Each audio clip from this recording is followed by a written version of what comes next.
I'm from the west side of Chicago, and I don't know what else that means other to tell you, but that we can. This is gonna be real kind of. Don't mind this podium. I won't. I swear I won't.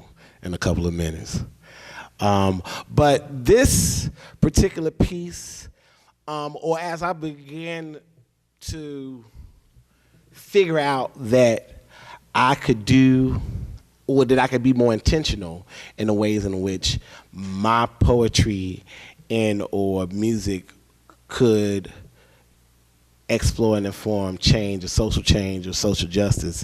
I started writing these poems that kind of talked about history.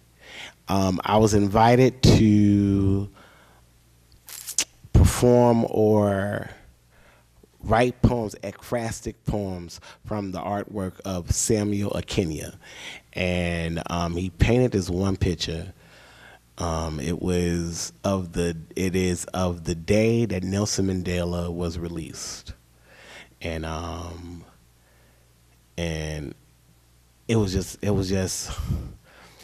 and I just remembered focusing on the head wraps that were there was just a particular head wrap in this particular painting, if I recall it correctly, that inspired this piece. It's called Transition from the Motherland to the Other Land. And it's usually the poem that I say when I'm introducing myself to classes.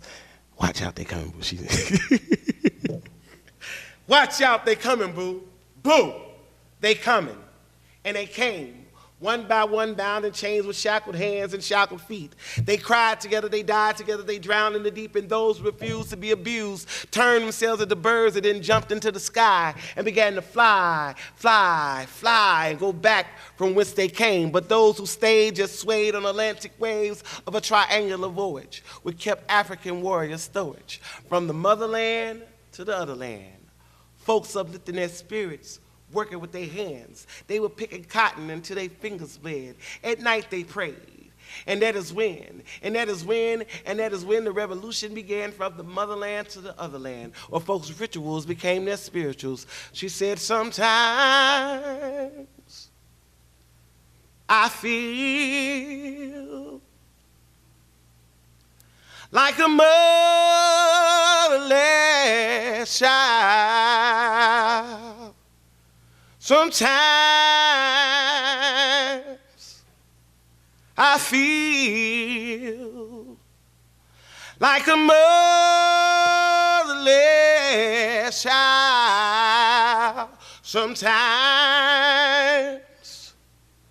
I feel like a motherless child. A long, long way from home. Watch out, they coming, boo, boo. They coming, and they came one by one, name by name. Let's see, there was a Harriet Tubman, a Sojourner Truth, and an Ida B. Wells. And I'm sorry, officer, but I ain't getting up. Rosa Parks. And there had to be Tamika from Sawyer and Douglas, and a Vivian from 55th/Garfield. And there had to be just a bunch of sisters, Muslim sisters, Nation of Islam sisters, Sunday morning at the Mount Zion Baptist Church, sister announcer. We'd like to thank and ask Reverend Jenkins and the rest of the congregation to pray for the Simpson family, the Cosby family, the Shakur family, and all of the sick and bereaved in Chicago and worldwide. And praise God, hallelujah, that Jesus is still fly. Sisters, neck rolling sisters, finger snapping sisters, Untitled, I ain't having that, sisters. And sisters, you better get this house with them street lights. Come on, sisters, picking up where the brothers left off. Watch out, they coming, boo, boo, they coming. Guess what? They're here. And that's that piece, Transition from the Motherland to the Other Land. That's how that one go. Now, I'm in a school, and I'm doing that piece. And it is February, most of the time, yeah. And I'm in a school on 71st Street in Chicago. One time I went to school on 71st Street in Chicago. For those who do not know, 71st Street in Chicago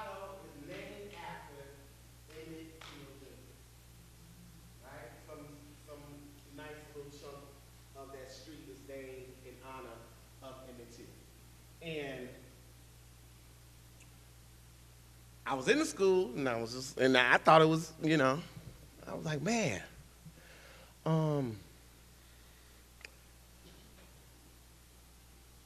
I said something about Emmett Till, the kids just looked at me like I was just like, who? And I'm like, Emmett Till. And they was like, who? I'm like, y'all don't know who Emmett Till is? And they like shook their head no. And I was kind of taken aback because I was like, but you see his name.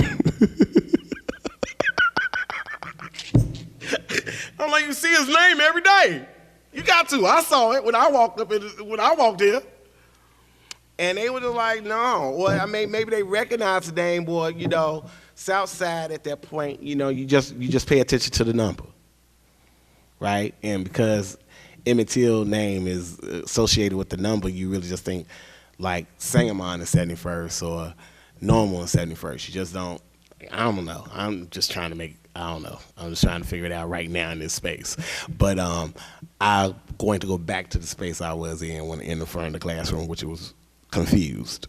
And I kind of wasn't like trying to settle it. So I thought like, okay,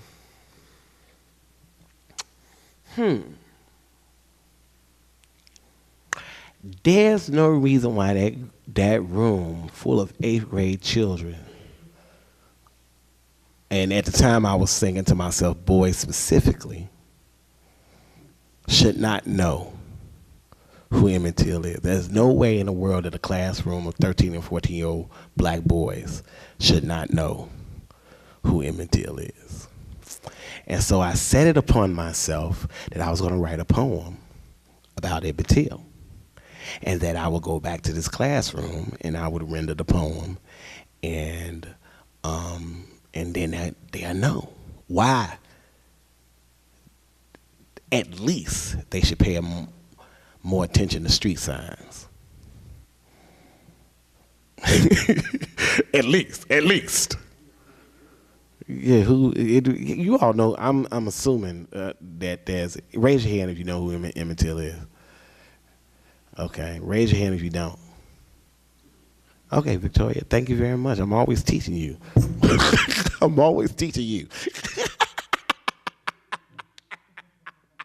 having fun. Don't worry about this.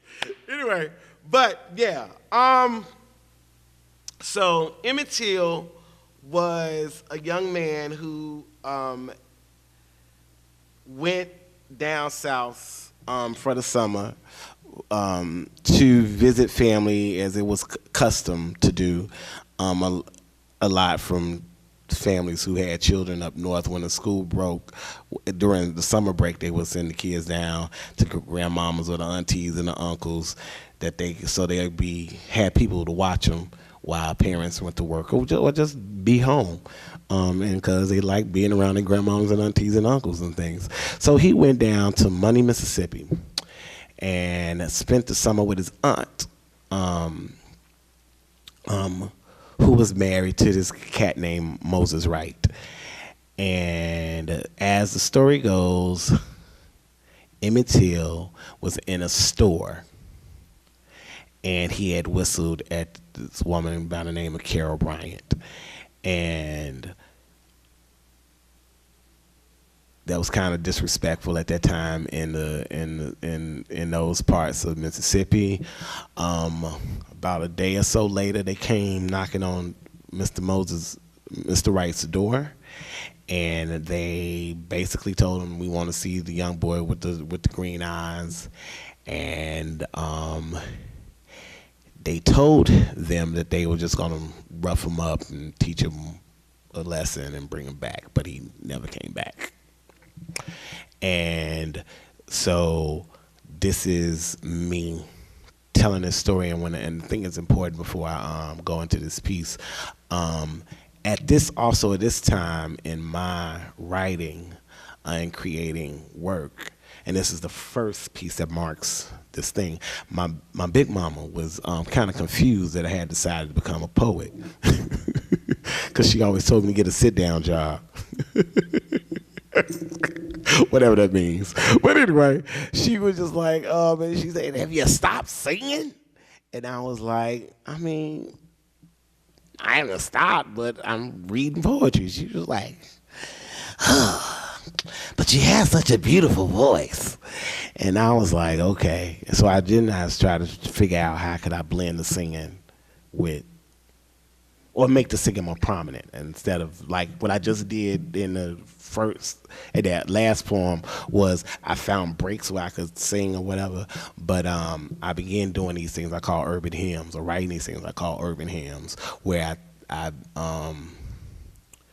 had made a decision that singing and spoken word, or that the word, if it's sang or spoken, was still poetry, right? I had made that decision as an artist in the craft. And so this happened when I made that decision. And this poem is inspired by the hymn, Were You There When They Crucified the Lord, which kind of tells the story of the crucifixion of Jesus Christ. But and I kind of repurposed it to tell the story of the murder of Emmett Till. Mississippi.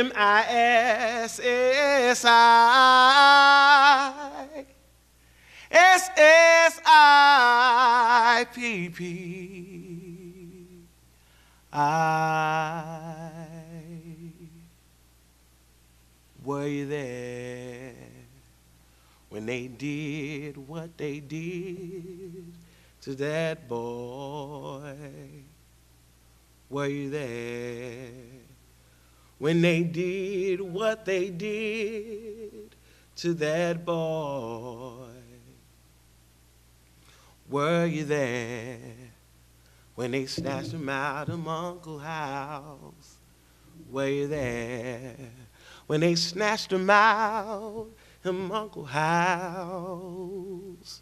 Were you there when they brought him to the wife? Were you there when they brought him to the wife? Is this him? Is this him? Is this him? Is this him? Is this him? Is this him, Lord? Is this him? Is this him? Is this him? Is this him? Is this him? Is this him? Were you there? Were you there when they led him to the barn? Were you there? Were you there when they led him to the barn? Oh, were you there? Were you there when they picked up a brick and played touchdown with him face? Were you there when they picked up a brick and played touchdown with him face? Oh, were you there when they took a fat belt, tied around his neck and threw him in the river? Were you there when they took a fan belt, tied around his neck and threw him in the river? Were you there to see him body wade in the water all night long? Were you there? Were you there? Feel him body wade in the water all night long. Were you there? Were you there? Him body wade in the water all night long. Were you there? Were you there? See him body wade in the water all the night long. Were you there? Were you there when when I got the call? Were you there? Were you there when a mama got the call? They got Emmett, they got Emmett. They got him mad. They got Emmett. They got Emmett. They got him mad. They got Emmett. They got Emmett. They got him mad. They got him mad. They got him mad. Were you there? Were you there when they showed a mother, when they showed her son? Were you there? Were you there when they showed a mother, when they showed her son? Were you there? Were you there to hear her scream till she got weak in her knees? Were you there? Oh Lord, were you there to hear her scream till she got weak in her knees? Were you there? Were you there? She got turned all dressed in black. Were you there? Were you there? She got turned. See them all dressed in black. Were you there? Were you there? Hear brothers cry and see sisters faint. Were you there? Were you there? Hear brothers cry and see sisters faint. Were you there? Were you there when they hear him brag about what he had done? Were you there? Were you there? Hear that white boy brag about what he had done. Hey, I got a nigga, got a nigga, got a nigga, got a red bone nigga, got a stuttering nigga, got me a green-eyed nigga, but that's what I'm getting, that's what I'm getting, that's what I'm getting, that's what I'm getting for whistling white women. Were you there? Were you there when the jury came back and said not guilty? Were you there? Were you there? Hear the jury coming back and say not guilty. Were you there? Were you there? Juries keep coming back yelling not guilty. Were you there? Were you there? Juries keep coming back saying not guilty. Now tell me, who gonna cry for it? Who gonna raise in the children? Who gonna dry in mama tears? Who gonna stand for inmates? Who gonna march for inmates? Who gonna walk for inmates? Who gonna fight for inmates? Who gonna kill for inmates? Who gonna die for inmates? But who gonna live? Who gonna live?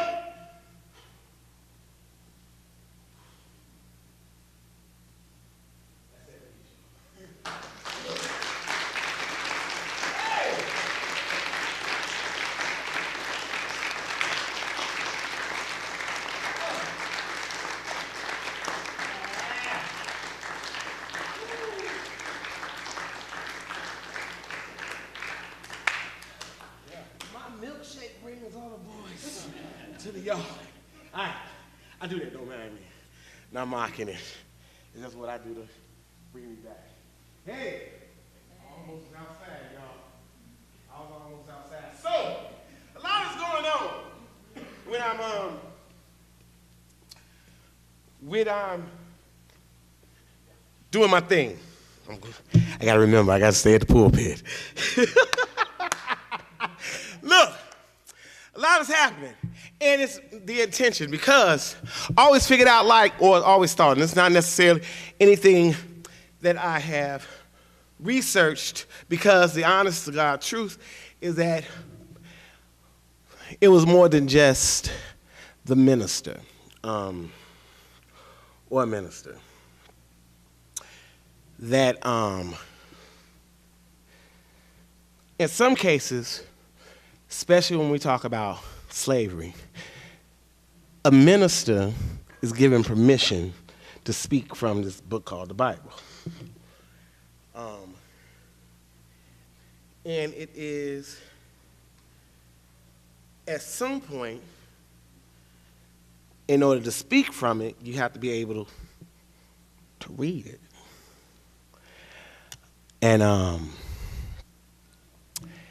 And it is not surprising to me that the civil rights movement was led by men of the cloth.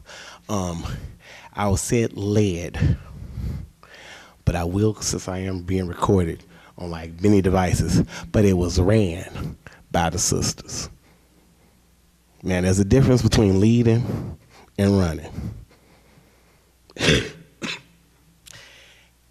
I said, I wish I was in church right now. There's a difference between leading folk and running a situation. Leading a situation and running a situation is two different things, right? Leading a situation has everything to do with branding, right? And in the case of Dr. Martin Luther King, who would white folk like more? On TV, telling them they was fucked up, basically, right? I mean, he didn't use those words, but that was his sentiment, right? That what's going on in this country is despicable, and we're not gonna hit you back, but we're gonna be standing outside your door. And you gonna damn near have to kill us to keep us from at your door. And so here's lies a great question.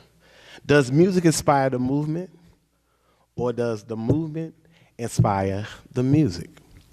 My quick answer is that it is a constant exchange of energy.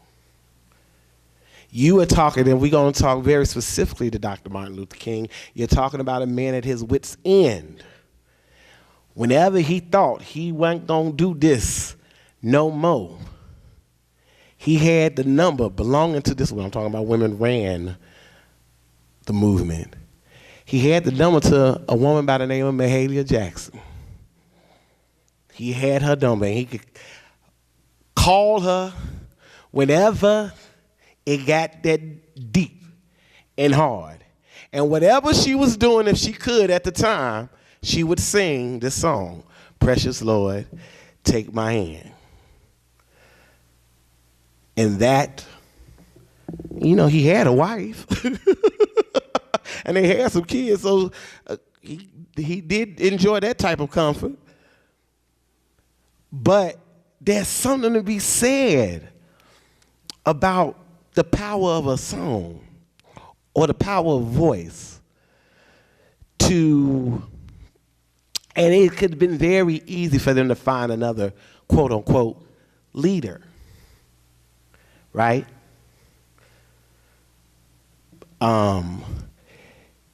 He by default remained the leader because the president was cool with him. Right? As long as it wasn't Malcolm. Because Malcolm was a little crazy. And Malcolm didn't come with 100 singing people behind him. Right? The brothers, they wasn't singing. But Martin came with hundreds of people singing. And that's just better for the news. It's not so great when those people singing, which is what Martin them knows is what's going to happen, is then when you turn water hoses and tear gas, and when you turn those things upon just a group of people singing, that's not a good look on 6 o'clock news. But Martin them knew this. But even then, Martin still needed Dr. Martin. I'm calling him Martin like I know him. But Dr. King,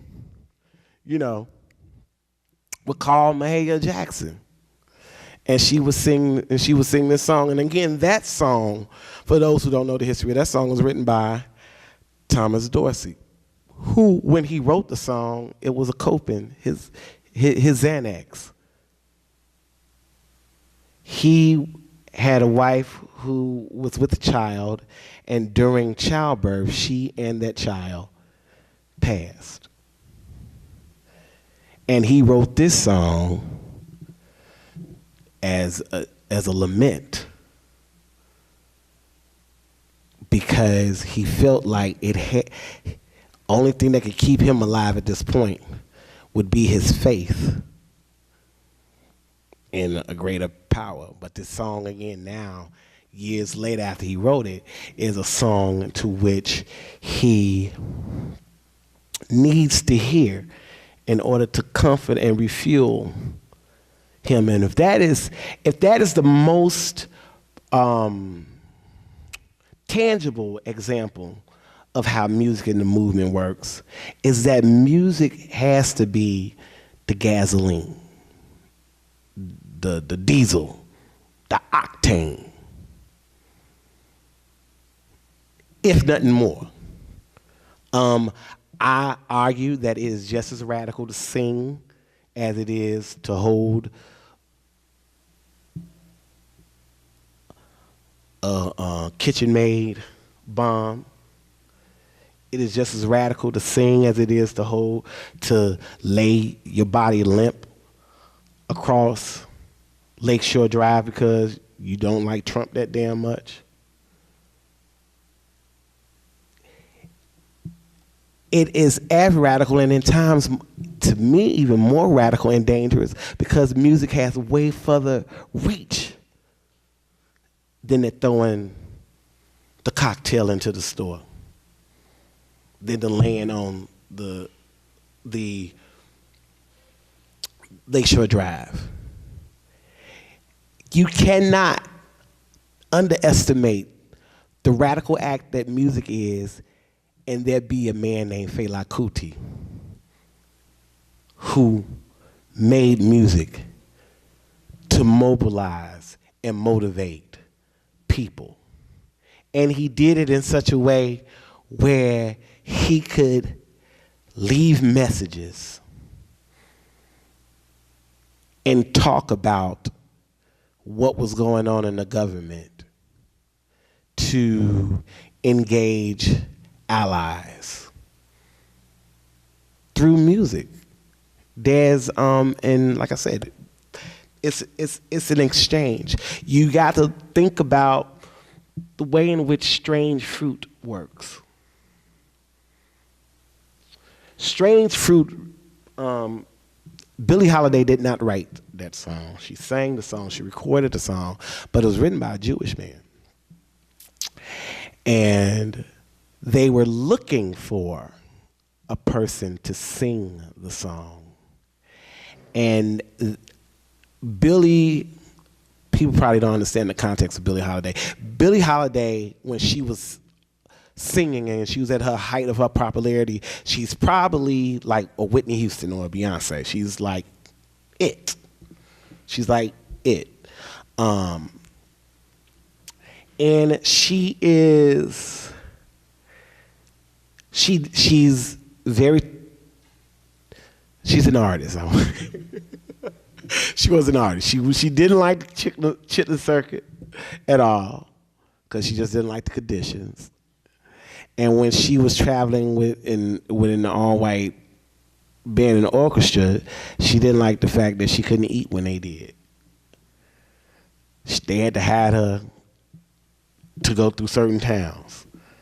And of course, she wanted to fight. And the issue with her and the band was she was volatile. That, you know, there's a story of she was in a club and a white guy put his cigarette out on her fur coat and she whipped his ass.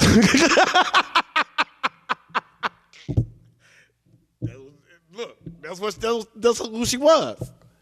And of course she did, because if you understand her history, she was hard like that. So and she just wasn't gonna deal with it. But anyway, they chose, she did the song, and it was very brave of the record company to put the song out.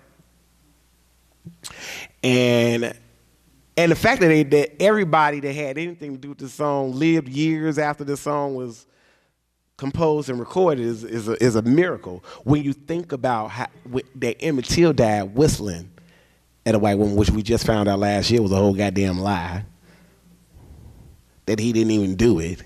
She said it damn near on her deathbed that he didn't do it, but we had to wait till she was knocking on Jesus' door to hear something that his mother had been saying about him all along. She didn't raise anybody that would do that. Because at the end of the day, he catcalled her, right? And his mother was like, I raised a gentleman. I didn't raise the one who would do that. And yes, he was ignorant to the ways of the South. And he got cousins that to this day said he did something in that stove. But he told them not to tell. That's why he was still in Mississippi, because he told them not to tell the uncle, and they didn't tell the uncle, because had they told the uncle, they would have sent him back up to Chicago. But because they didn't tell the uncle, he was still around when Mr. Bryant and them came looking for him. But anyway, you think about the song Strange Fruit, and you think about then Billie Holiday singing that song, and I'm always the first time I heard that song by Billie Holiday, Strange Fruit, I was watching TV, and I should have been in bed, but I was watching TV, and I was just captivated by the song. But I don't think I was, and now I was young, and so about maybe 11 years after the first time I heard this song, I heard Nina Simone recording. And it's just to tell you just the difference just in what I got from it. I think when I hear Billie Holiday's version, I'm listening to someone who had to chop the body down or get the body up off the tree, from the tree. And when I'm listening to Nina Simone, I'm listening to somebody who went where the motherfuckers at. Because whoever did it, I'm getting right now. And to know Billie's personality, she's not that far from it. She's not that far from that reaction. But to hear Nina talk about singing a song and recording a song, she was just like, it's a very ugly song of a very ugly time in America. And when she sings it, when she sang it, that was what she wanted to portray. So there's like a mourner in Billie, but an anger in Nina, and that's where songs leave us, right? Because as beautiful as they are, that's the danger. That music also presents this. It doesn't present resolve. It's not like music makes it all better. Music doesn't make it go away. Music doesn't even pretend that it's going to make it go away. Some musicians know that they have the power of emitting positivity. Don't worry, be happy. Girls just wanna have fun. Just got paid Friday night. But, if music is doing anything that art does, it just gives voice or image of a moment. But it doesn't rectify it. It doesn't change. And I think that's sometimes the argument about music. About people. I know that many times that even in Malcolm X, that was his great critique about the civil rights movement. It was just a bunch of Negroes singing, But there's something about, to me, when they round up hundreds of people in a paddy wagon after they just been hosed and beaten and had dogs biting on them. It's something to me to still be singing in the backseat of that paddy wagon and still be singing in the jail cell and still be singing when you're walking out of the courthouse or the holding place. It's something to me very transcendent about that moment, because what it says is in that moment, at no time did you break my ability to speak, move, and or love at the same damn time.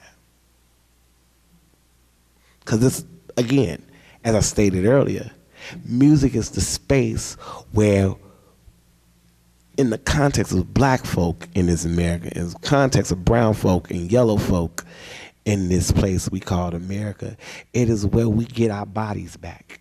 It is where we get our voices back. It's where we get our beauty back. Because that's all love is. Love is just telling somebody you're beautiful. You know, teacher didn't walk up to me and say, you're beautiful. Teacher walked up to me and said, you made of dirt. And I had to tell myself, I'm beautiful. You know? It was just that. And I did that through poetry. And people are doing it every day. Still to this day, I am doing it. Then I've made it my attention. Thinking about, like, my main influences is Nina Simone, Gil Scott-Heron, Gordon Parks, and James Brown, and Jay Boogie, which is James Baldwin. But anyway, those folks, I'm always fascinated in the ways in which their political activism were mistakes. It wasn't like their intention. You know? That, especially with Nina Simone, she was like, oh, okay, I'm a classical pianist. You know?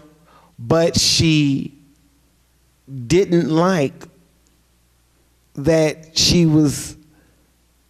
that being black for her was an hindrance, or that she couldn't get things because she was black. All she wanted to do was play classical piano. And that's all she had learned to do. But because she was black, there was such limited space for her in that world. And so that battle just again informs the reason why she has to make this music and made this music. And she wrote Why is the King of Love Dead? I want to say 2 days after Dr. King's assassination.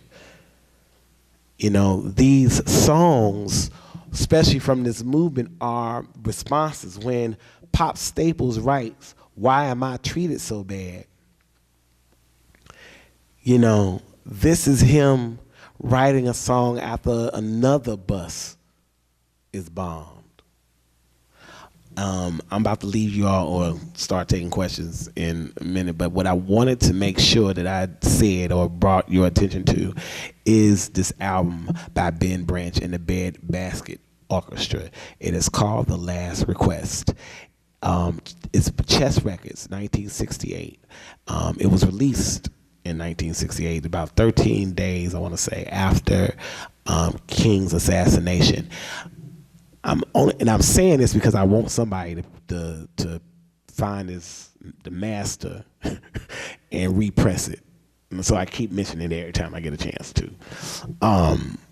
But it is a collection of songs that he did with this orchestra. He has vocalist Clay Evans, Reverend Clay Evans.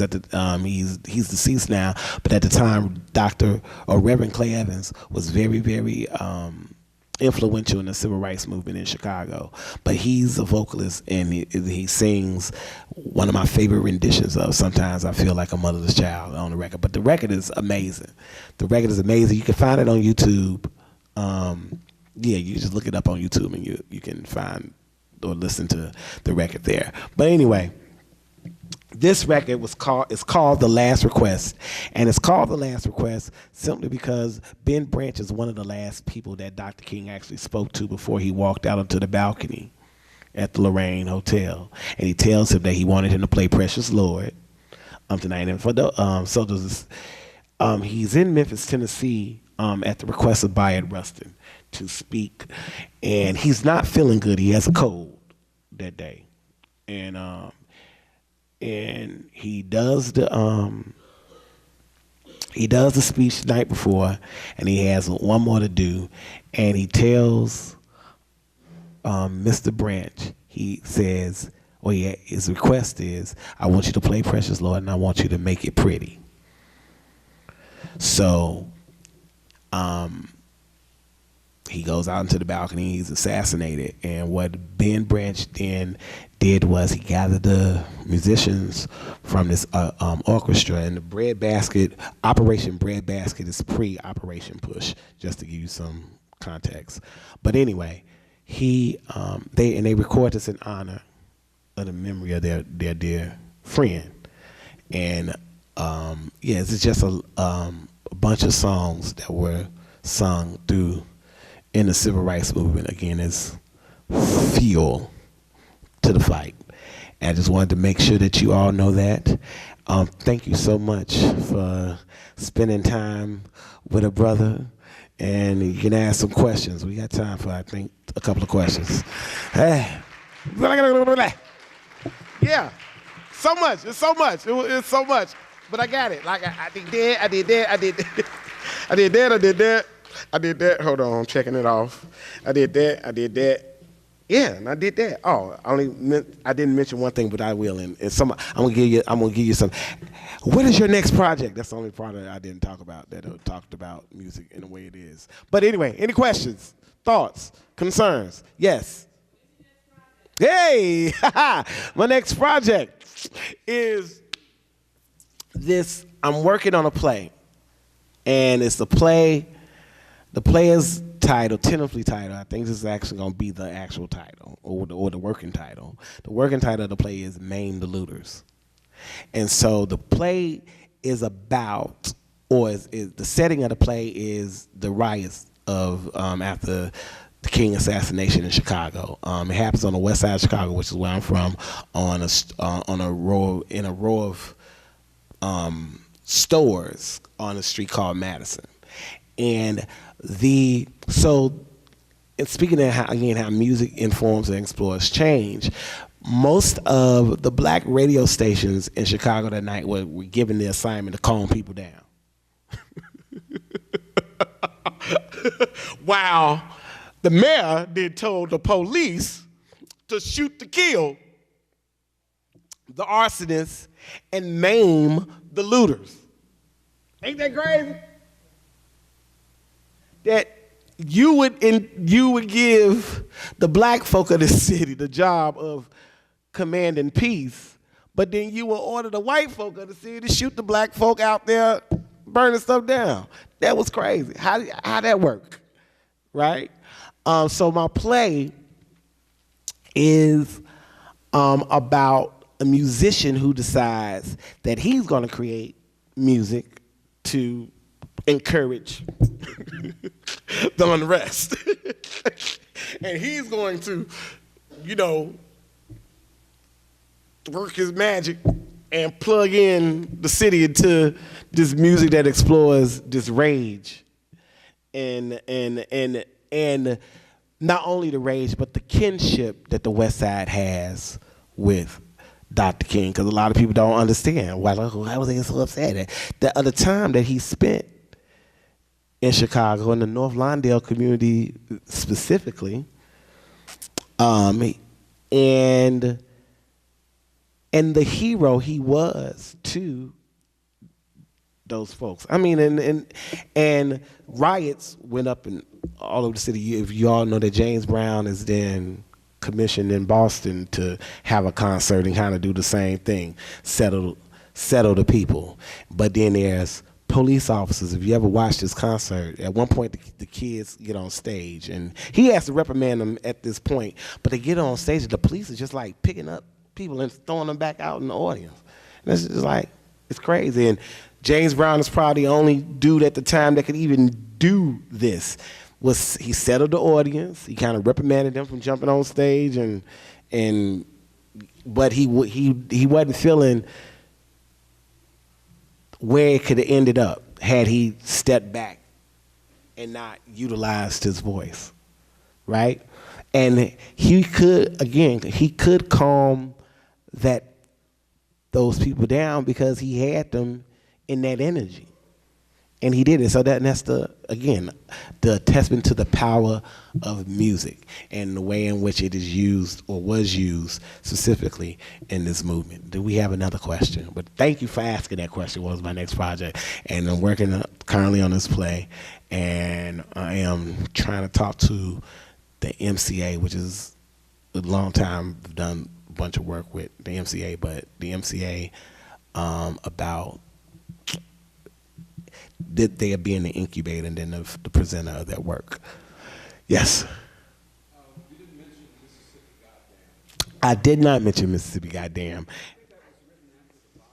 Yes. Yes. So Mississippi Goddamn, that's a Nina Simone joint. And that was written after bombings, and more specifically the bombing at the 16th Street Baptist Church, which was in Selma, but there was the great, that whole Freedom Summer, and you have those bombings of those Greyhound buses and the anger that she felt is entered into the lyrics of the song. I was actually supposed to sing it. That's why I even brought the tambourine up here, but I didn't get a chance to. But it's Alabama got me so upset. Tennessee made me lose my rest. But everybody knows about Mississippi, goddamn. And one of the reasons why this song is very important, because it's the song that poses the question, well, how long are we supposed to just wait on you motherfuckers to act like I got some goddamn sense? How long? And she's saying it's too slow. Y'all moving way too slow. And that's why, excuse me, all the cuss words, but that's why that song to me is powerful in its sense, right? Because it's intentionally propaganda, right? And art, gets very funny when you call it propaganda. As if, because there's an idea that when art is propaganda, sometimes it lessens it, or it cheapens its value, lowers its value. But I argue what art ain't some form of propaganda. That's my argument about art and propaganda. What form of it isn't? But that song in itself, and it's my big mama who when I finally learned who Nina Simone is or was, I am 22, 23, and is when I hear Strange Fruit. And I'm running back to my big brothers. We had my big brother and my friend Tracy, and I was just like, who's that? Who's that man singing? Oh, they like, ain't no man. There ain't no man. That's Nina Simone. And I'm like, Nina Simone? And they were like, you don't know who Nina Simone is? I said, I do not know who Nina Simone is. And Tracy said, well, sit down and get to know a Nina Simone song. And I did. And like the next day, because I'm this type of nerd, the next day I went to like the record store, Reckless Records on Broadway and up north in Chicago, and I bought every Nina Simone thing I saw. If it had a name on it, I bought it. And then I took it home and I listened, and then I got a knock. Yes, ma'am. That you playing Nina Simone? That's my big mama. And I was like, yes, ma'am. What you know about Nina Simone? I said, I don't know anything, ma'am. I just found out about her yesterday. And then she started laughing. She said, let me tell you something. Nina Simone got me popped in my mouth. I started laughing. And she said I was singing that song she got about Mississippi. And Mississippi, goddamn, right? And her mother at the time popped in her mouth for singing the song in front of her. which is kind of crazy, right? That she would get reprimanded for saying goddamn, basically. And then she said, which even made me that much more interested in Nina Simone and who she was. My mama made us stop listening to her, cause they said she was a communist. And I was like, huh? Right? So now my job was not to only listen to Nina Simone, but find out like who she actually was. And when I found out who she was back through books, and she has a biography, I Put a Spell on You, and just other interviews, and because I'm that type of nerd, I swear I am. And the music in her made so much more sense to me, right? And I did this for YouTube. So it's easy for those. If you do not know who Nina Simone is, please, I would say type into YouTube Nina Simone interviews. Listen to her talk, then listen to her music. Because she was, and I got to meet Nina Simone. She was in concert in Chicago. I think one of her last concerts in Chicago. I think it was her last concert in Chicago. I got the honor of meeting her, and I was kind of taken aback because on stage she was vibrant and going across the stage, she was dancing, and then when I met her, she was in a wheelchair. They was wheeling out in a wheelchair, and there was nothing of this woman that I saw in this wheelchair that was on stage. Like who she was on stage and who she was in this wheelchair was two different people. But again, that's the magic of music, right? That's the magic of music. I mean, who would thought the way she was dancing on stage that she would need a wheelchair to move? But I said, nice. It's my honor to meet you, Miss Simone. And she was like, "What do you do?" And I said, "I write poems." "Are they good?" I said, "Not as good as yours." And she said, "I'll accept that." And that was my brief, wonderful encounter with Nina Simone. But yeah, in Mississippi, goddamn, is very important in that it doesn't, again, the positions is, and I will say this, I want to go on record and say I do not like those let's live in peace songs. I'm not my favorites. And not that burn baby burn are my favorite joints too. My favorite ones, I think, are the ones that do what poetry does, which is give language to a moment. So like, Why Am I Treated So Bad? Strange Fruit.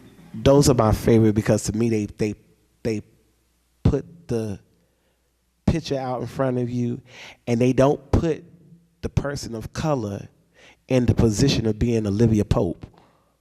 I gotta clean shit up. It doesn't make it our job to fix the evil of someone else's hand. So them protest songs I'm not necessarily too keen about, because again, I think it's very cowardly, to leave it to the people who are oppressed to then change folk, right? When I understand change to be a very personal journey, right? And what music does, in essence, to me, it speaks to the journey that you could be on or not.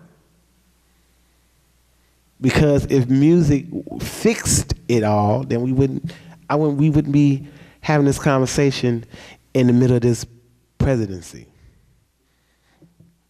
right? And you've had conversation after week. This is what week this one is. This is fifth. Is it the fifth? Is this number 5? You had 5 weeks of folks talking about the ways in which art practice engages social change, right? It informs social change. You know, and I necessarily don't think it is the job of the artist. I will also go on the record to say that. I don't think it's the job of the artist to make work that's with the intention of creating social change. I think that, again, it's a personal journey, and it's something that an artist chooses to do. But I also don't understand anybody's art out of anybody's body that isn't political.